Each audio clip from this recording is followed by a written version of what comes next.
সুপ্রিয় শিক্ষার্থী বন্ধুরা, সবাই কেমন আছো? আশা করি সবাই ভালো আছো। আজকে আরও একটি নতুন টপিকে তোমাদের স্বাগত জানাচ্ছি। আর আজকের টপিকের নাম হলো পরিসংখ্যান। এখন প্রথম আমরা দেখে নিই সংজ্ঞায় কী বলছে। কোনো বিষয়ের তথ্য বা উপাত্ত সংগ্রহ করে সেগুলোকে বিশ্লেষণ ও ব্যাখ্যা করার পদ্ধতিকে পরিসংখ্যান বলে। এর আগে আমি আমার ইউটিউব ভিডিও তথ্য বা উপাত্ত কী বা কাকে বলে এ নিয়ে ভিডিও আপলোড করেছি, দেখে নিবে, তাহলে তথ্য বা উপাত্ত সহজেই বুঝতে পারবে। এখন এই পরিসংখ্যান উদাহরণের মাধ্যমে আমরা সহজে বুঝতে পারবো। ধরা যাক একটি শ্রেণীর 5 জন ছাত্রের গণিত নম্বর হলো 70, 80, 75, 90 এবং 85। এখানে নম্বরগুলো হলো উপাত্ত ডাটা।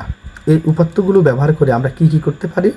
গড় নম্বর বের করতে পারি, সর্বোচ্চ সর্বনিম্ন নম্বর বের করা যায়, চার্ট বা গ্রাফে উপস্থাপন করা যায়। এসব কাজে এর অন্তর্ভুক্ত। অর্থাৎ পরিসংখ্যান আমরা এইসব কাজগুলো করি যে কোনো সংখ্যার বা যে কোনো তথ্য বা উপাত্তের। তাই সংক্ষেপে বলা যায় উপাত্ত সংগ্রহ, সাজানো, বিশ্লেষণ ও ব্যাখ্যার মাধ্যমে সিদ্ধান্ত গ্রহণের বিজ্ঞানে পরিসংখ্যান। আশা করি সবাই বুঝতে পেরেছ। ধন্যবাদ সবাইকে।